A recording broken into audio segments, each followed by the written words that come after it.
시간이 되었으므로 2025년 5월 16일 금요일 아침 예배를 시작하겠습니다.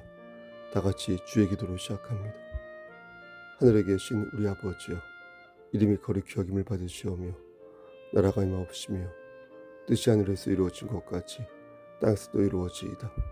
오늘 우리에게 일용할 양식을 주시옵고 우리가 우리에게 죄 진 자를 사하여 준 것 같이 우리의 죄를 사하여 주시옵고 우리를 시험에 들게 하지 마시옵고 다만 악에서 구하옵소서. 나라와 권세와 영광이 아버지께 영원히 있사옵나이다. 아멘. 우리의 생사복을 주관하시는 하나님 아버지, 하나님의 크신 사랑을 진심으로 감사드립니다. 오늘도 우리에게 새로운 하루를 허락하셔서 예배로 하루를 열 수 있도록, 꼭 예배 드릴 수 있도록 우리의 삶을 선도하여 주심을 감사합니다. 하나님, 오늘도 하나님의 자녀로서 맡겨진 사명을 반듯하게 감당하고 나에게 주어진 십자가를 지고 좁은 문을 통과하기를 소원합니다. 그렇게 할 수 있도록 우리에게 힘을 더하여 주시기를 소원합니다. 하나님, 우리 교회에 함께 하시고 인도하시사 우리 교회가 구원의 방주로서의 역할을 잘 감당할 수 있도록 하시고 많은 일꾼과 동역자들을 보내주시사 하나님의 일을 수행하는 데 있어서 어려움이 없도록 하나님께서 채워주시기를 소원합니다. 하나님, 심실히 연약한 우리의 지체들을 위해 기도합니다. 그들에게 함께 하시사 그들의 질병을 치료하여 주시고 그들의 상한 마음을 어루만져 주시사 저들이 말씀 붙잡고 독수리의 비상을 할 수 있도록 하나님께서 저들의 삶을 끝까지 책임져 주시옵소서. 우리의 자녀들과 부모님에게 함께 하시사 영육의 강건함을 지켜주시고 늘 장중에 붙잡아 주셔서 그 어떤 사람도 낙오자 되지 아니하고 끝까지 천국 백성으로 그것에 당도할 수 있도록 은총 베풀어 주시옵소서. 이 나라와 민족을 위해서 기도합니다. 하나님, 이 민족이 소돔과 고모라의 전체를 밟지 아니하도록 하시고 의인 10명이 채워져서 구원받는 민족 되게 하여 주시고 우리 국민들에게 집단 영성을 허락하여 주시사 이번에는 정말로 올바르고 하나님을 경외하는 그런 지도자를 뽑을 수 있도록 하나님께서 은혜 베풀어 주시옵소서. 우리 민족이 남북이 분단된 상태가 있는데 어서 빨리 통일이 되어 북한에도 하나님의 말씀이 골고루 뿌려지고 거침없이 뿌려져서 하나님 나라가 세워지는 놀라운 역사 일으켜 주시옵소서. 모든 말씀 예수 그리스도인 받도록 감사하며 기도드렸사옵나이다. 아멘. 하나님 말씀 보겠습니다. 창세기 29장 31절에서 35절입니다. 창세기 29장 31절에서 35절입니다. 구약성경 맨 앞에 있는데요. 창세기 29장 31절에서 35절 43쪽에 있습니다. 봉독합니다. 여호와께서 레아가 사랑받지 못함을 보시고 그의 태를 여셨으나 라헬은 자녀가 없었더라. 레아가 임신하여 아들을 낳고 그 이름을 루벤이라 하여 이르되 여호와께서 나의 괴로움을 돌보셨으니 이제는 내 남편이 나를 사랑하리로다 하였더라.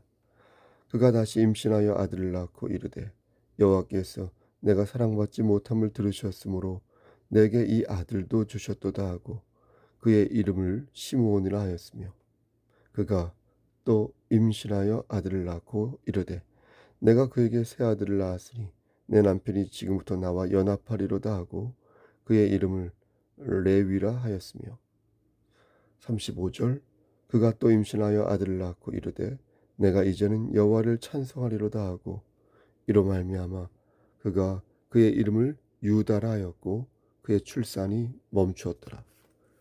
아멘. 하나님, 이 말씀을 들어 사용하여 주시옵소서. 예수님의 이름으로 기도드렸습니다. 아멘. 성경에 나오는 인물 중에 우리가 잘 아는 야곱이라는 인물이 있습니다. 야곱이란 이름의 뜻은 발꿈치를 잡았다라는 뜻입니다. 혹은 밀어 제끼거나 속여 넘기다라는 뜻도 있습니다. 야곱. 야곱은 이삭과 리브가 사이에서 태어난 아들 아닙니까? 에서의 쌍둥이 동생입니다. 그는 테네에서부터 쌍생아 형인 에서와 다투었다고 말씀합니다. 출생 후는 활동적인 에서와는 판이한 성격과 기질을 지녔는데 모친 리브가의 편애를 받고 성장했습니다. 그는 형 에서를 속여 장자의 특권과 부친 이삭의 축복을 가로챘으며 형 에서를 대신하여 언약 가문의 계승자가 되었습니다. 이름 그대로 밀어제낀 또 속여 넘긴 그런 사람이었습니다. 하지만 성경은 이를 가리켜 하나님의 주권적인 결정이다 이렇게 말씀합니다. 축복을 가르친 후에 외삼촌 라반이 있는 하란으로 도피한 것도 그렇고요. 그 과정에서 베델에서 하나님을 만난 것도 그렇고요. 하란에서의 20여 년 동안 그 도피 생활을 하면서 4명의 여인을 통해 12아들과 딸 하나를 얻은 것도 그렇고요. 고향으로 돌아가라는 하나님의 명령을 받고 가나안으로 귀향한 것도 그렇고요.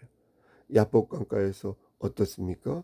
하나님의 사자와 씨름하다가 허벅지 관절이 어긋난 후 하나님께서 그에게 복을 주시며 그 이름을 이스라엘로 계명한 것도 그렇고 모든 것이 다 어떻습니까? 하나님의 주권적인 결정이다. 이렇게 말씀하는 것입니다.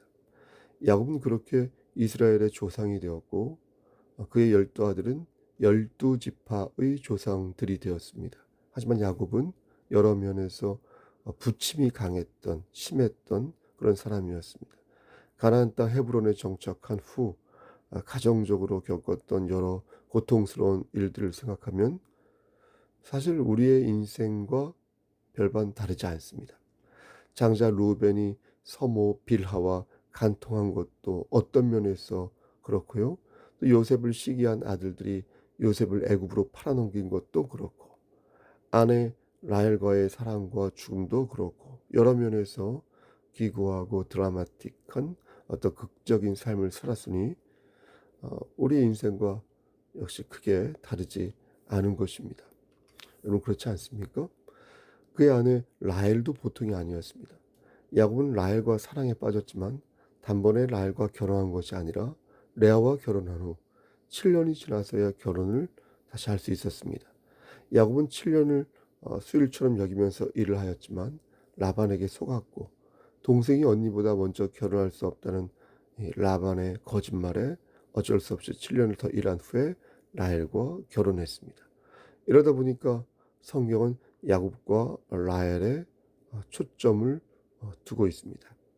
근데 곰곰이 생각해 보면 야곱의 첫 번째 아내인 레아가 겪었던 고충이 매우 크고 슬펐겠다는 생각을 하게 되는 것입니다. 남편 야곱이 자신을 봐주지 않을 때 레아는 얼마나 속상했겠습니까? 그래도 명색의 첫 번째 부인인데 자신에게 눈길을 주지 않는 야곱을 보면서 레아는 어떤 생각을 하였겠습니까?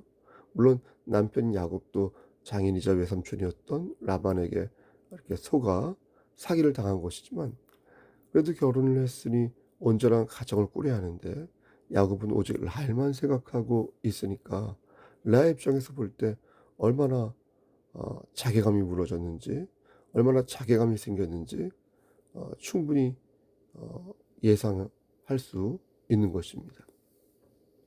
29장 말씀을 찬찬히 보면은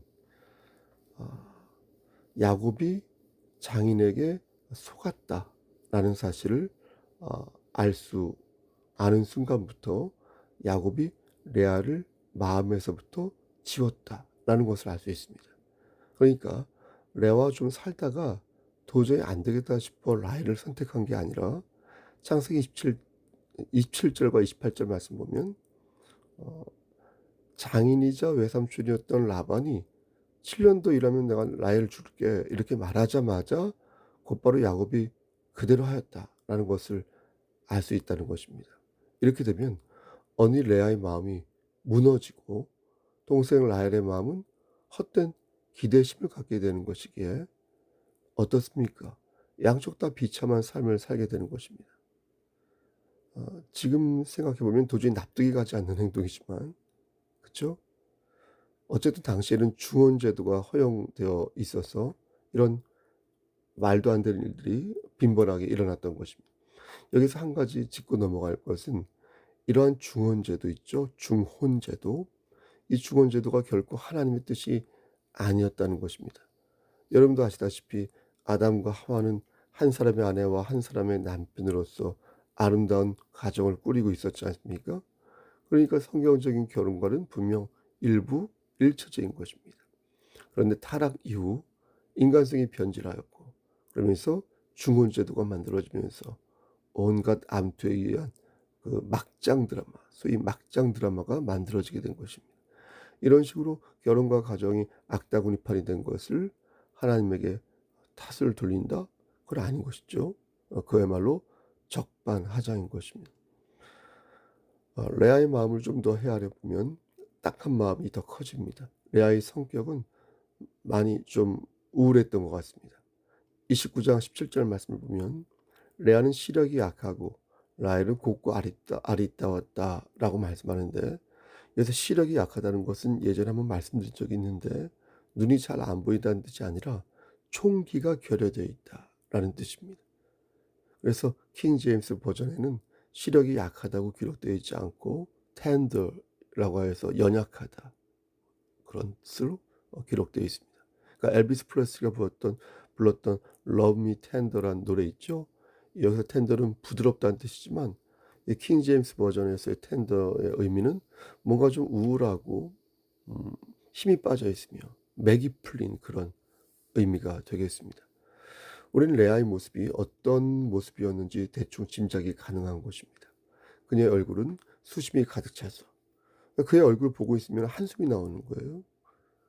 절로 힘이 빠지는 것입니다. 그중에 이런 좀 연약한 여성들을 좋아하는 남성들도 있지만 어쨌든 야곱은 형 에서를 피해 도피를 한 상태였고 여러모로 지친 상태였습니다. 그래서 29장 11절 말씀을 보면 천신만고 끝에 친족을 만난 기쁨으로 야곱은 라헬에게 입을 맞추고 소리내어 울었던 것입니다. 성경에 나와 있지 않지만 우리는 충분히 예상할 수 있습니다. 왜 야곱이 라헬 앞에서 눈물을 흘렸을까? 친족을 만난 기쁨과 안도감 때문에 눈물을 흘린 면도 있었겠지만 더 이상 고향집에 돌아갈 수 없는 자신의 신세를 보면서 야곱은 순간 그런 거 있지 않습니까? 북받쳐 오르는 어떤 서러움, 그 서러움을 억누르지 못한 것입니다. 못했을 것입니다. 그래서 소리내어 울었던 것입니다. 그럼 그때 라헬은 어떻게 했을까요? 라헬은 레아와 달리 총명한 여인이었습니다. 29장 17절 말씀에는 레아는 시력이 약하고 라헬은 곱고 아리따우니라고 말씀하여 라헬이 예쁘니까 야곱이 얼굴을 보고 좋아했겠구나라고 생각하는데 그게 아니라 17절 말씀을 바르게 이해하려면 레아의 시력이 약하다는 것과 아리따운 것을 연계하여 생각해야 이 말씀을 바르게 이해할 수 있습니다. 다시 말씀드려서 라헬은 단순히 얼굴이 곱고 아리따워서 야곱이 좋아했던 게 아니라 그와 같이 있으면 힘나고 또 위로가 되고 또 마음이 편해지고 그래서 기쁨이 되니까 라헬을 좋아했다는 것입니다. 반면 레아는 그와 함께 있으면 힘 빠지니까 우울해지니까 자꾸 심란해지니까 같이 있으면 근심이 더 쌓이는 것 같으니까 그래서 레아를 멀리 하였던 것입니다. 그러니까 단순하게 야곱이 예쁜 여자를 좋아해서 라헬을 선호했다라고 말하는 것은 당시 의지할 곳 없던 야곱의 마음을 충분히 고려하지 않은 그런 이해가 되는 것입니다. 어쨌든 이러한 사단을 일으킨 것은 외삼촌이자 장인이었던 라반이었습니다. 그는 야곱을 붙잡기 위해 해서는 안 될 행동을 하였습니다. 라반의 머릿속에는 어떻게 하면 야곱을 이용하여 돈 좀 많이 벌 수 있을까? 그것만 가득 차 있었습니다. 야곱은 유능한 일꾼이었거든요.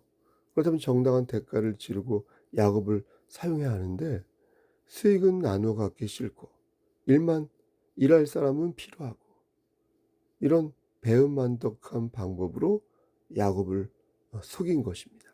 29장 24절 말씀을 보면 라반은 야곱을 속인 뒤에 자신의 딸 레아에게 신화명을 붙여주는데 이것은 당시 관례로 볼 때 참으로 지독한 모습이라고 볼 수 있습니다. 왜냐하면 보통 자기 딸을 시집 보낼 때는요, 몸쪽만 보내는 게 아니라 다른 종자들도 함께 보내는 게 관례였기 때문입니다. 그런데 라반은 딸랑 몸쪽 한 명만 레아에게 이렇게 딸려 보냈으니 이것만 보더라도 라반은 상당히 구두쇠였다, 인색했다, 그리고 경우가 없는 사람이었다라는 것을 단번에 알 수 있는 것입니다.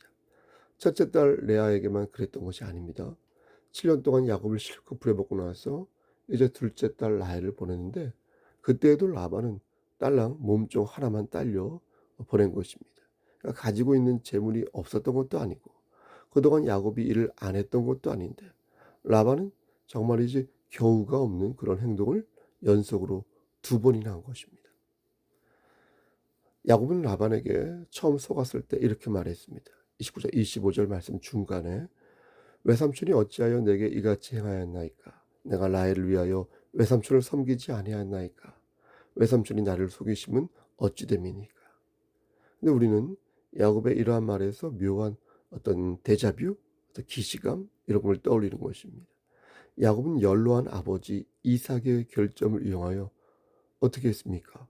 형을 속이고 장자권을 탈취한 자 아닙니까? 그러니까 속이는 것으로 치면 이 야곱도 만만치 않은 것입니다. 그렇죠? 그런 야곱이 지금 라반에게 어떻게 나를 속일 수 있습니까? 라고 말을 하니까 마음이 짠하기도 하지만 야 너도 그랬으니까 똑같이 당하는 거지 라는 생각도 드는 것입니다. 우리는 오늘 말씀에서 하나님의 계시를 발견해야겠습니다. 왜 하나님께서는 이런 식으로 이야기를 전개하셨을까? 하나님께서 라반에게 야곱을 속이라고 말씀하신 것은 아니었지만 이 과정에서 분명 하나님의 섭리가 있었던 것은 사실이었습니다.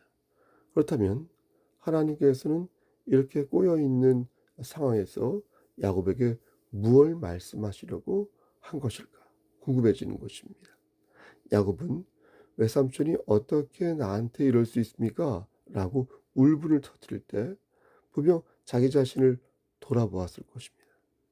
이런 식으로 사람을 물먹이는 게 정말로 못돼 먹은 나쁜 짓이구나. 예? 내 말에 속은 형과 아버지는 그 뒤에 얼마나 마음이 속상했을까. 입장을 바꿔놓으면서 나쁜 짓을 하면 정말 똑같이 이렇게 당하는구나. 이렇게 생각을 했을 것입니다. 야곱은 이런 상황에서 자신을 돌아보고 또 돌아보았을 것입니다. 어쩌면 그가 포기하지 않고 곧바로 7년 동안 다시 일을 하겠다고 말한 이유도 그가 자신이 뿌려놓은 과실을 생각할 때 이 정도는 감수해야 한다는 일종의 역보상 심리가 있었을 것으로 사료됩니다.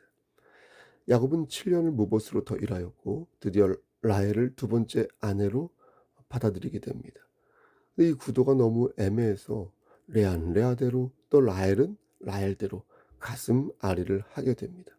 31절 말씀을 보면 하나님께서 레아가 남편 야곱에게 사랑을 받지 못하는 것을 보고 대신 그의 태를 여셨는데 문제는 야곱에게 사랑을 받았던 라헬은 태가 닫혀 있었다는 것입니다. 이러다 보니 레아는 계속해서 아들을 낳았는데 라헬은 여전히 아기를 갖지 못하는 형국에 이르고 만 것입니다. 여기서도 우리는 하나님께서 주시는 삶의 교훈을 생각해 볼 수 있습니다. 앞에서 남의 눈에 피눈물 나게 하면 너도 똑같이 당할 수 있다는 게 첫 번째 교훈이라면 여기서는 공평하신 하나님의 섭리와 안배를 보게 되어 우리가 지나치게 낙담할 이유도 없고 또 어떻습니까? 지나치게 자신 있어 할 필요도 없다는 것. 바로 그것을 깨닫게 되는 것입니다. 가만히 생각해 보면 어떻습니까? 하나님께서는 정말로 공평하십니다. 근데 우리가 공평을 생각할 때 놓치는 게 하나 있는데 우리는 다른 사람과 비교할 때 똑같이 5대5가 되어야 그게 공평한 것이라고 생각한다는 것입니다. 예를 들어서 내가 가진 재물이 어 없으면 저 사람도 가진 재물이 이 재물이 없어야 한다. 이렇게 생각하고 내가 남에게 있는 건강이 없으면 나도 남처럼 남도 나처럼 건강이 없어야 한다. 이렇게 생각하는 것입니다. 나도 없으니 너도 없어야 된다. 하지만 이렇게 생각하면 우리는 늘 불평과 불만을 가질 수밖에 없습니다. 그래서 하나님은 결코 공평하지 않으며 특별한 몇몇 사람들에게만 그런 사람들만 이뻐하신다. 이렇게 생각합니다. 그러나 이것은 잘못된 생각입니다. 성경에서 말씀하는 공평함이란 기본적으로 하나님의 뜻을 전제로 합니다. 이 뜻은 내가 가진 그릇의 크기와 깊이, 넓이, 예? 그런 것들을 고려한 뜻인데 내가 만약 그릇이 작다면 남보다 적게 갖는 게 공평한 것이죠. 내가 피자 한 판을 소화해낼 수 없는데 한쪽도 소화할 수 없는데 남들처럼 피자 한 판을 다 먹어야 공평한 거라고 말한다면 그건 아니지 않습니까? 하나님의 공평함은 나의 그릇에 준하여 내게 베푸시는 하나님의 뜻을 생각해야 하는 것이지 남에게 주신 것을 똑같이 나에게 주셔야 공평하다고 말하는 것은 그렇게 생각하는 것은 아니 되는 것입니다. 이런 차원에서 하나님께서는 레아에게 태를 주신 것이고 반면 남편의 사랑을 독차지하였던 라헬에게는 태를 하나님의 주권에 따라 주시지 않은 것입니다. 레아는 4명의 아기를 낳았습니다. 첫 번째 아들의 이름이 루벤, 두 번째 아들의 이름은 시므온. 루벤이라는 이름은 좀 재미있는 뜻을 가지고 있는데 루가 보다라는 뜻이고 벤이 아들이라는 뜻입니다. 그러니까 붙여서 말하면 루벤은 보라 아들이다 라는 뜻이 되겠습니다. 레아는 루벤을 낳을 때 그냥 기뻐했던 게 아니라 하나님의 언약을 생각했습니다. 하나님께서 조상들과 맺은 언약을 떠올리면서 하나님께서 홀대받는 자신을 돌보셨으니 이제는 그것을 알고 남편도 자신을 돌볼 거라고 생각했습니다. 하나님도 그렇게 하시는데 설마 남편이 안 하겠어? 남편이란 작자가 나를 홀대하겠어 계속해서? 이렇게 생각한 것입니다. 하지만 야곱은 여전히 레아를 사랑하지 않았던 것 같습니다. 두 번째 아들을 낳았을 때 아들 이름을 시므온이라 지었는데 시므온이란 성경 각주에 나와 있는 것처럼 하나님께서 나의 고통을 들으셨다라는 뜻입니다. 남편에게 기대를 하였는데 그 기대가 꺾였어요. 그런 상태에서 다시 아기를 갖게 되었으니 레아는 다시 희망의 불씨를 지필 수 있게 된 것입니다. 그러다가 세 번째 아들을 낳았는데 이름을 레위로 지었습니다. 레위란 뜻은 34절 말씀에 나와 있는 것처럼 누구와 연합하다라는 뜻을 가지고 있습니다. 그러니까 레아는 여전히 남편과 연합하기를 바라는 간절한 소망이 있었던 것입니다. 하지만 여전히 레아는 남편에게 사랑을 받지 못하였고 그럴수록 동생 라헬을 향한 열등감과 불안감은 증폭되었습니다. 그러다가 네 번째 아들을 갖게 되는데 그 이름이 누구입니까? 무엇입니까? 유다였습니다. 유다라는 이름의 뜻을 찾아보니까 하나님을 야다. 그러니까 그 이름에 야다라는 의미가 있었습니다. 이 야다란 말이 찬양하다라는 건데 찬양을 하도록 하라라고 시키는 말로 바꾸면 이 야다에서 오대가 됩니다. 그러니까 35절에서 찬송하리로다라는 말이 바로 오대이고 거기서 나온 이름이 바로 유다인 것입니다. 말씀을 정리합니다. 그렇다면 오늘 이 말씀은 우리에게 어떤 메시지를 주는 것입니까? 아직 라헬 얘기는 안 했지만 지금 보니까 야곱을 사이에 두고 두 여자가 사랑 싸움을 하고 있는 것 같은데 하나님께서는 이 말씀을 통하여 과연 우리에게 무엇을 계시하시고자 하는 것입니까? 라헬은 언니 레아가 아기를 연달아 4명을 낳자 분노하여 눈이 뒤집혔습니다.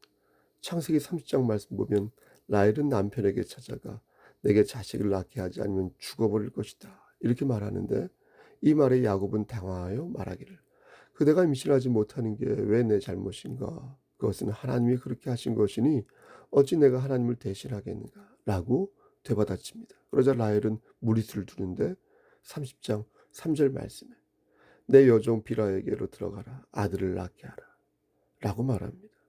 라헬은 자신의 시녀를 통해서라도 혈통을 이어가고 싶었던 것 같은데 한편으로 그의 마음이 짠하기도 한 것입니다. 이에 레아도 가만히 있질 않고 자신도 라헬과 똑같은 방법으로 자신의 여종 실바를 남편에게 들여보내어 아들을 낳게 합니다. 이 과정에서 웃기지도 않은 여러 일들이 일어나는데 어쨌든 이렇게 두 여자가 한 남자를 두고 치열하게 사랑 싸움을 하는 것을 목도하는 것입니다. 다시 묻는 것입니다. 도대체 이 말씀이 우리에게 주는 메시지가 무엇일까? 사랑하는 사람이 있으면 수단과 방법을 가리지 말고 절대 빼앗기지 말라는 뜻인가? 그게 아닐진데 그렇다면 오늘 말씀이 성경으로 기록된 이유가 우리는 무척 궁금해지는 것입니다. 여러분, 성경은 하나님의 계시의 말씀으로서 거기엔 반드시 하나님의 은혜가 들어 있습니다.